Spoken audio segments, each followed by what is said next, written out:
13 अगस्त 1972 पाकिस्तान के रावलपिंडी शहर में आधी रात को एक बहुत तेज तूफान आता है। बादल बहुत तेज गरज रहे थे और आंधी ने पेड़ पौधों को हिलाकर रख दिया था। लेकिन इस अंधेरे और तूफान के बीच रावलपिंडी का प्रिजनर ऑफ वॉर कैंप एक अभेद किले की तरह खड़ा था, जिसमें 1971 की जंग के बाद भारत के 12 पायलट्स को बंदी बनाकर रखा गया था। इस वॉर कैंप की सुरक्षा बहुत ही ज्यादा टाइट थी।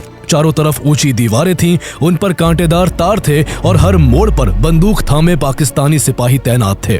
जिन सेल्स में इंडियन पायलट्स को कैद किया गया था, उनमें लोहे की मोटी मोटी सलाखें थी, जिन पर भारी भरकम ताले जड़े थे। हर कोने पर नजर थी और हर कदम पर बंदिश। दुश्मन की जमीन पर इतने कड़े बंदोबस्त के बीच जेल से भागने का ख्याल भी मौत को न्योता देने जैसा था। लेकिन भारत के 3 जाबाज pilots, flight lieutenant Dilip Parulkar, flight lieutenant MS Grewal और फ्लाइंग ऑफिसर हरीश सिंह जी, पाकिस्तान की इस जेल को तोड़कर वापस अपने वतन की मिट्टी को चूमने के लिए अपनी जान तक दांव पर लगाने को तैयार थे।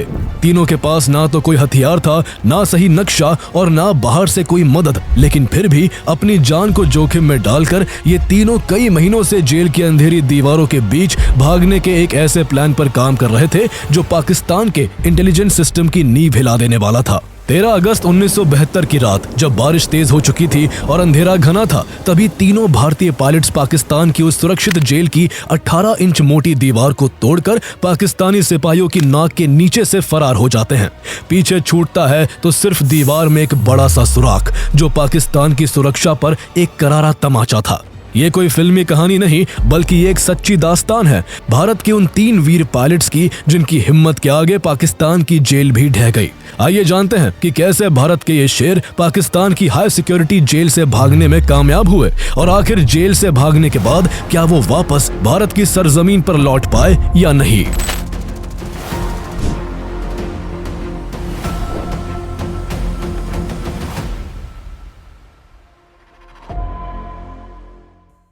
तीन दिसंबर 1971 को जैसे ही पाकिस्तान ने भारत पर हमला किया, दोनों देशों के बीच एक नया युद्ध शुरू हो गया।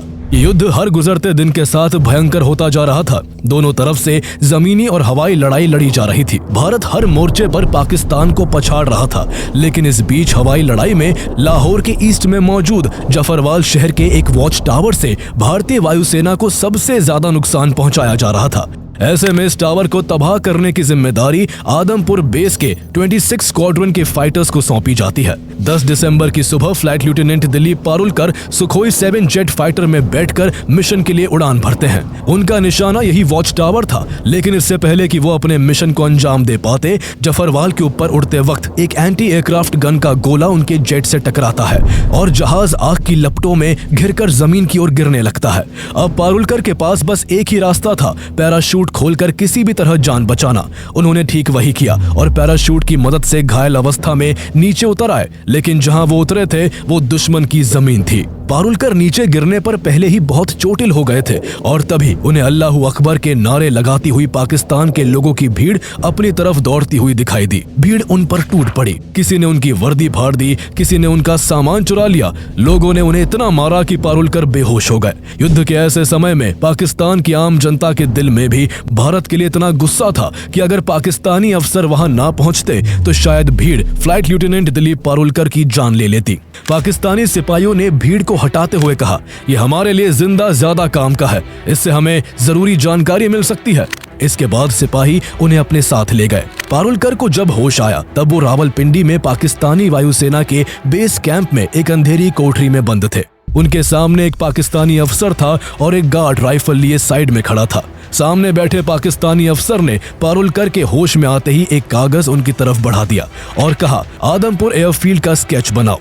आदमपुर एयरफील्ड भारतीय वायुसेना के लिए एक अहम एयरफील्ड है और पाकिस्तान की कोशिश थी कि उस एयरबेस की एकदम सही लोकेशन जानकर उसे पूरी तरह तबाह कर दिया जाए। लेकिन दिलीप पारुलकर दुश्मन की कैद में होने के बाद भी डरे नहीं। पहले तो उन्होंने स्केच बनाने से मना कर दिया, लेकिन जब पाकिस्तानी अफसर ने बहुत जोर डाला तो उन्होंने उसे गुमराह करने के लिए आदमपुर एयरफील्ड की जगह मुंबई के सेंटा क्रूज एयरपोर्ट का स्केच बना दिया। पाकिस्तानी अफसर को लगा कि उसका मकसद पूरा हो गया है और वो चेहरे पर एक मुस्कुराहट लिए उस स्केच को लेकर कोठरी से बाहर आ गया। लेकिन 10-15 मिनट बाद वो पाकिस्तानी अफसर फिर से वापस कोठरी में आया और दिलीप पारुलकर पर गुस्से से बरस पड़ा। वो समझ चुका था कि पारुलकर ने उसे गलत जगह का नक्शा दिया है। उसने चिल्लाते हुए पारुलकर से कहा, क्या तुम हमें बेवकूफ समझते हो? अगर हम चाहे तो तुम्हें अभी मार सकते हैं। जाओ, आज पूरी रात उसे कोने में खड़े रहो। आज तुम्हें खाना पानी कुछ नहीं मिलेगा। फिर उसने वहां मौजूद गार्ड से कहा कि अगर ये हिले तो इसे तुरंत गोली मार देना। काफी देर तक पारुलकर एक ही जगह खड़े रहे। दर्द के मारे उनके पैरों में कपकपी छा गई थी। जैसे ही उन्होंने थोड़ी राहत पाने के लिए घुटनों को मोड़ा, गार्ड ने तुरंत अपनी राइफल लोड कर ली। पारुलकर ने उसी दर्द में वापस खुद को सीधा कर लिया। कुछ मिनट गुजरने के बाद पारुलकर के दर्द को देख उस पाकिस्तानी गार्ड का भी दिल पिघल गया और उसने कहा, साहब आप बैठ जाइए, अगर कोई आएगा तो मैं खास दूंगा, फिर आप खड़े हो जाना। कुछ इस तरह से दिलीप पारुलकर की पहली रात पाकिस्तान की जेल में गुजरी। अगले कुछ दिन उन्हें इसी तरह एक बंद अंधेरी कोठरी में बिल्कुल अकेला रखा गया। उन्हें पाकिस्तानी अफसरों ने मेंटली काफी टॉर्चर किया। उन्हें कभी खाना नहीं दिया गया तो कभी पानी। बार बार उनसे एक ही तरह के सवाल पूछे जाते। उन पर मानसिक दबाव बनाया जाता ताकि वो टूट जाए और पाकिस्तान को भारतीय वायुसेना की खुफिया जानकारियां दे दे। लेकिन जब किसी तरह से भी दिलीप पारुलकर का हौसला नहीं डगमगाया तो कुछ दिनों बाद पारुलकर को उनके साथियों से मिलने दिया गया। इस prisoner of war POW camp में भारतीय वायुसेना के कुल 12 पायलट युद्ध बंदी बनाए गए थे। जब पारुलकर अपने साथियों से मिले तो उन्हें भी अपने साथियों से सुनने को मिला कि किस तरह उन्हें मेंटल टॉर्चर दिया गया था। इन्हीं में से एक स्क्वाड्रन लीडर धीरेन्द्र जाफा थे, जो पैराशूट से लैंड करते टाइम इतने चोटिल हुए थे कि उनकी कमर में प्लास्टर लगाना पड़ा। उन्हें भी कई दिन तक जेल की कोठरी में बंद करके रखा गया और उनसे रोज सवाल जवाब पूछे जाते। जब उन्हें टॉयलेट जाना होता तो उनके मुंह पर पिलो केस लगा दिया जाता ताकि वो इधर उधर देखकर जेल का नक्शा ना जान ले। उनके अलावा एक फ्लाइट लेफ्टिनेंट MS ग्रेवाल थे, जिन्हें चाय बहुत पसंद थी। लेकिन पाकिस्तानी अफसर उन्हें साइकोलॉजिकल टॉर्चर देने के लिए पूछते, गैरी क्या चाय पियोगे? वो हाँ कह देते, लेकिन वो चाय उन्हें कभी नहीं मिलती। उस युद्ध बंदी कैंप में केवल कैंप के इंचार्ज उस्मान हमीद एक ऐसे पाकिस्तानी ऑफिसर थे जो भारतीय पायलट्स के साथ इज्जत से पेश आते थे।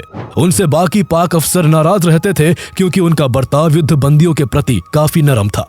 उन्होंने इंडियन प्रिजनर ऑफ वॉर्स को गाने सुनने के लिए एक कैसेट प्लेयर और साथ ही दिलीप पारुलकर की रिक्वेस्ट पर उन्हें एक एटलस भी दिया, जो आगे चलकर तीनों इंडियन पायलट्स के भागने के प्लान में बेहद काम आया। कैंप इंचार्ज उस्मान हमीद ने 25 दिसंबर 1971 को क्रिसमस के मौके पर सभी युद्ध बंदियों को एक छोटी सी चाय केक पार्टी में भी शामिल किया। यहाँ पारुलकर और उनके साथियों को पहली बार पता चला कि ढाका में पाकिस्तानी फौज ने सरेंडर कर दिया है और भारत जंग जीत चुका है। इस खबर से भारतीय वायु सैनिकों में खुशी की लहर दौड़ गई।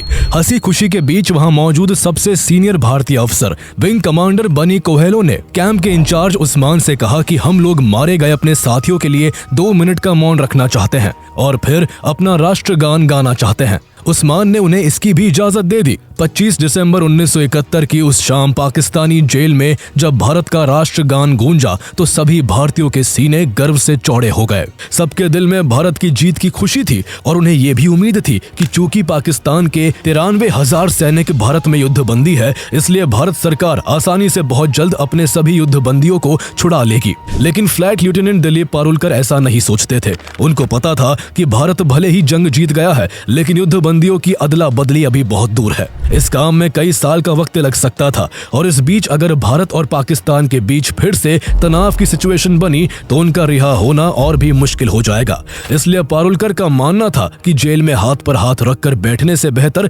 जेल को तोड़कर अपने वतन भाग निकलना है। ये एक युद्धबंदी का कर्तव्य भी होता है। जब दुश्मन देश द्वारा किसी सैनिक को पकड़ लिया जाता है तो उसका पहला कर्तव्य यही है कि वो वहां से भागने की कोशिश करे। दिलीप पारुलकर ने तो 2-3 साल पहले अपने एक बड़े अधिकारी से कहा भी था कि पाकिस्तान में उड़ान भरते समय अगर कभी उनका विमान गिरा दिया जाता है और वो पकड़ लिए जाते हैं तो वो जेल में नहीं बैठे रहेंगे, बल्कि वो अपनी जान की बाजी लगाकर वहां से भागने की कोशिश करेंगे। इसके बाद उन्होंने अपने सभी साथियों से भागने के प्लान के बारे में बात की, लेकिन कोई तैयार नहीं हुआ। उल्टा सबने उनको ही समझाया कि जल्द ही भारत सरकार प्रिजनर्स ऑफ वॉर को एक्सचेंज करेगी और वो सब सुरक्षित वापस अपने वतन लौट जाएंगे। ऐसे में भागकर अपनी जान को जोखिम में नहीं डालना चाहिए। लेकिन दिलीप पारुलकर उस दिन के इंतजार में बैठे नहीं रहना चाहते थे। उन्होंने मन ही मन जेल से भागने के कई प्लान बनाए। जब रात में वो कस्टडी में रहते हुए टॉयलेट करने जाते थे तो उनके पीछे एक पाकिस्तानी सिपाही रिवॉल्वर लेकर चलता था। पारुलकर का प्लान था कि उस सिपाही से रिवॉल्वर छीनकर उसको ढाल बनाकर वहां से भाग निकले, लेकिन इस प्लान के सफल होने की संभावना बेहद कम थी। पाकिस्तानी उन्हें रोकने के लिए अपने सिपाही की जान को भी दांव पर लगा सकते थे, इसलिए उन्होंने इस प्लान को ड्रॉप कर दिया। जब कई हफ्ते और फिर महीने बीत गए और युद्ध बंदियों के भविष्य का कोई फैसला नहीं हो सका तो सभी भारतीय पायलट्स निराश होने लगे। उन्हें लगने लगा कि जंग जीतने के बाद भी भारत सरकार अपने सैनिकों को छुड़ाने के लिए कुछ नहीं कर रही है। ऐसे में एक बार फिर दिलीप पारुलकर ने अपने साथियों से भागने के प्लान के बारे में पूछा। इस बार उन्हें दो लोगों का साथ मिल गया, फ्लाइट लेफ्टिनेंट MS ग्रेवाल और फ्लाइंग ऑफिसर हरीश सिंह जी पारुलकर के साथ भागने को तैयार हो जाते हैं। तीनों ही काफी यंग थे और तीनों की ही तब तक शादी नहीं हुई थी, इसलिए वो ये रिस्क लेने को तैयार थे। पाकिस्तानी जेल की 4 दीवारी के भीतर जहां हर कोना निगरानी में था और सभी कैदियों की हर एक गतिविधि पर शक की नजर रखी जाती थी, उसी माहौल में ये तीनों जाबाज हिंदुस्तानी अपनी आजादी का नक्शा बनाने में जुट जाते हैं। तीनों ने सबसे पहले उस्मान हमीद के दिए एटलस से इलाके का नक्शा तैयार किया। उन्हें पता चला कि जेल के पास से ही ग्रैंड ट्रंक रोड गुजरती थी, लेकिन वहां तक पहुंचने के लिए जेल की सेल से निकलकर एक संकरी गली तक पहुंचना था। संकरी गली को पार करके बाउंड्री वॉल को फांद कर मेन रोड तक पहुंचा जा सकता था। इंडो पाक बॉर्डर की तरफ से इंडिया जाने में खतरा था, क्योंकि वहां का रास्ता बारूदी सुरंगों और दुश्मन फौजों से भरा था। इसलिए जेल से निकलने के बाद आगे का प्लान पाकिस्तान अफगानिस्तान बॉर्डर तक पहुंचने का बना। अगर तीनों किसी तरह अफगानिस्तान में एंटर होने में सफल हो जाते तो वहां से आसानी से भारत पहुंच सकते थे। इस तरह तीनों ने बड़ी ही सूझबूझ से द ग्रेट एस्केप प्लान तैयार कर लिया था। लेकिन इस प्लान में सबसे पहला काम एक ऐसी सेल तलाशना था जो कंपाउंड की बाउंड्री के नजदीक हो, जहां से भागने का रास्ता मिले और वहां गार्ड्स का पहरा कम हो। सेल नंबर 4 इस क्राइटेरिया पर बिल्कुल फिट बैठती थी। अब अगला काम था इन तीनों का उस सेल में शिफ्ट होना। लेकिन जेल में सेल बदलना कोई फॉर्म भरने जितना आसान नहीं होता। इसके लिए गार्ड्स और स्टाफ से दोस्ती करना जरूरी था।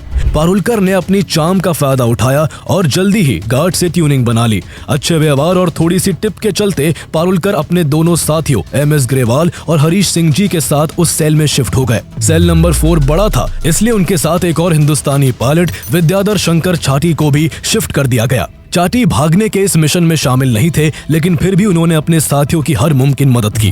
प्लान का अगला हिस्सा सेल नंबर 4 की 18 इंच मोटी दीवार में एक बड़ा सुराख करने का था, जिसके जरिए बाहर निकला जा सके। लेकिन ये काम आसान नहीं था। उनके पास ना कोई औजार था और ना ही कोई भारी मदद। इसके लिए भी उन्होंने अपनी होशियारी का इस्तेमाल किया। पारुलकर और उनके साथियों ने कुछ दिनों तक अपनी दाढ़ी बढ़ने दी और फिर कैंप इंचार्ज से दाढ़ी काटने के बहाने एक कैंची मांग ली। इस कैंची और एक चोरी के स्क्रू ड्राइवर की मदद से उन्होंने दीवार के एक कोने में छेद करना शुरू किया। पारुलकर और ग्रेवाल रात 12 से 1 बजे तक आहिस्ता आहिस्ता बारी बारी से दीवार के मसाले को कैंची और स्क्रू ड्राइवर से हटाते जाते, जबकि हरीश और छाटी निगरानी रखते कि कहीं कोई पहरेदार तो नहीं आ रहा है। इस बीच रेडियो ट्रांजिस्टर के वॉल्यूम को बढ़ा दिया जाता ताकि दीवार खुरचने की आवाज दब जाए। दीवार के इस होल को छुपाने के लिए वहां बिस्तर को लगा दिया गया ताकि होल बिस्तर के नीचे छिप जाए। खुरचे गए मसाले और प्लास्टर को रेड क्रॉस के खाली डिब्बों में भरकर छुपा दिया गया। दीवार में छेद करने के साथ साथ तीनों भागने के लिए सामान भी इकट्ठा कर रहे थे। जनीवा कन्वेंशन के तहत हर युद्धबंदी को हर महीने 57 रुपए मिलते थे। इन्हीं पैसों से पारुलकर, ग्रेवाल और हरीश ने धीरे धीरे ड्राई फ्रूट्स, कंडेंस्ड मिल्क के डिब्बे और जरूरी सर्वाइवल सामान जमा करना शुरू किया। उन्हें पता था जेल से निकलते ही उनके सामने खुला रास्ता नहीं बल्कि कई दिनों की थकाने वाली यात्रा होगी। इसलिए खाने पीने के जरूरी सामान जमा किए गए और उन्हें रखने के लिए उन्होंने फटे हुए पैराशूट का कपड़ा इस्तेमाल कर एक बैग बना लिया। उन्हें सही दिशा जानने के लिए कंपास की भी जरूरत थी, इसलिए उन्होंने जुगाड़ लगाकर ट्रांजिस्टर की बैटरी से कपड़े सिलने वाली सुई को मैग्नेटाइज किया और फिर उन सुइयों को बड़ी चतुराई से एक पेन के खोखले हिस्से में छुपा दिया। इन पायलट्स की काबिलियत का ही कमाल था कि एक मामूली सा पेन जिसे बिना किसी शक के जेब में लगाकर घूमा जा सकता था, असल में वो अब एक काम चलाऊ कंपास बन चुका था। जब ये सब इंतजाम हो गया तो तीनों ने अपने लिए पठानी सूट सिलवाने का फैसला किया ताकि जेल से भागने के बाद लोकल लोगों में घुला मिला जा सके। इसी दौरान पारुलकर के घर से उनके लिए एक पार्सल आया था जिनमें 3 जोड़ी शर्ट और पैंट थे।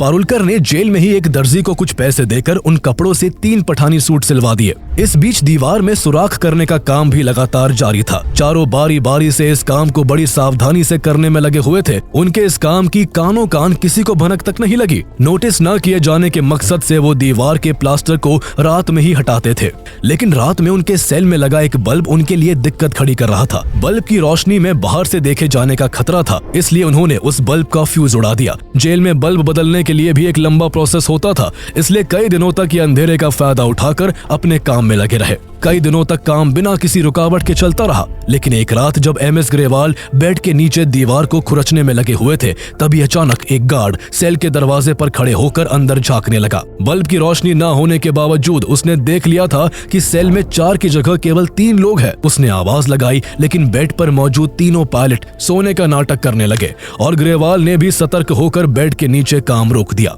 गार्ड को कुछ गड़बड़ी का एहसास हुआ और वो सीधा गार्ड रूम की तरफ भागा। चंद सेकंड्स के बाद वो दौड़कर अपने साथ सलाखों की चाबी और इंचार्ज गार्ड को लेकर लौटा। इंचार्ज गार्ड ने ताला खोलकर जब अंदर टॉर्च मारी तो बेड पर 4 पायलट्स मौजूद थे। गार्ड के चाबी लेने जाने और वापस आने के बीच ही ग्रेवाल बड़ी तेजी से बेड के नीचे से निकलकर ऊपर आ चुके थे और बाकियों की तरह सोने का नाटक करने लगे थे। चारों को सेल में देखकर इंचार्ज गार्ड ने पहरा देने वाले गार्ड को ही डांट लगा दी और इस तरह वो लोग पकड़े जाने से बाल बाल बच गए। कई हफ्तों तक लगातार 18 इंची मोटी दीवार को तोड़ने की कोशिश में वो उसकी काफी ईंटें निकाल चुके थे। ईंटों से मसाला छुड़ाकर उन्हें फिर से लगा दिया जाता ताकि गार्ड्स को शक न हो। अगली रात फिर से उन ईंटों को निकालकर आगे की ईंटों और मसाले को निकाला जाता। इस तरह हर रात काम करने से दीवार में एक छोटा सुराख हो गया था, लेकिन ये सुराख बाहर निकलने के लिए काफी नहीं था और जब तक बाहर निकलने लायक होल नहीं हो जाता तब तक उसे छुपाना भी जरूरी था। इसलिए दिलीप पारुलकर ने एक कपड़ा उस सुराख में ठूस दिया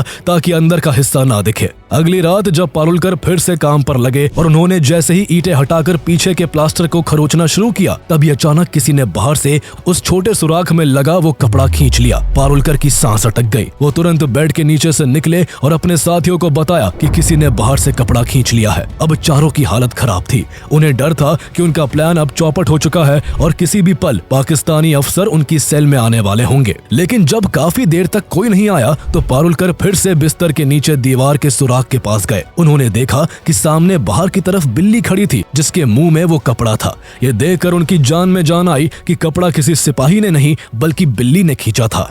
कई महीने की मेहनत के बाद तीनों के भागने का सारा इंतजाम हो चुका था। दीवार में से निकलने का एक बड़ा सा सुराख भी किया जा चुका था। उन्होंने उस सुराख को भागने वाले दिन के लिए बिना मसाले की ईंटों से ढक दिया था। भागते वक्त उन ईंटों को बड़ी आसानी से निकाला जा सकता था। नक्शे तैयार थे, कपड़े सिलवाए जा चुके थे, रास्ता रटा जा चुका था और छोटी से छोटी चीज की प्लानिंग भी पूरी हो चुकी थी। अब बस सही मौके का इंतजार था। ये सही मौका 13 अगस्त 1972 की रात को आता है। एक दिन बाद 14 अगस्त को पाकिस्तान का इंडिपेंडेंस डे था। पारुलकर को यकीन था कि उस दिन गार्ड्स ढीले रहेंगे और सतर्कता कम होगी। 13 अगस्त की रात को जब बिजली चमकी, आसमान में कड़कती आवाजें गूंजी और आंधी चलने लगी तो पारुलकर के हौसले और भी बढ़ गए। उन्हें एहसास हुआ कि ऐसे खराब मौसम में सिपाहियों की नजर से बचकर निकलना सबसे सही मौका होगा। प्लान के मुताबिक आधी रात को flight lieutenant Dilip Parulkar, flying officer Harish Singh ji और फ्लाइट लेफ्टिनेंट एमएस ग्रेवाल ने पठानी सूट पहने अपनी एस्केप किट उठाई, अपने चौथे साथी विद्याधर शंकर छट्टी से गले मिलकर विदा ली और एक एक करके तीनों दीवार के सुराख से रेंगते हुए बाहर निकल आए। बाहर निकलते ही धूल भरी आंधी के थपेड़े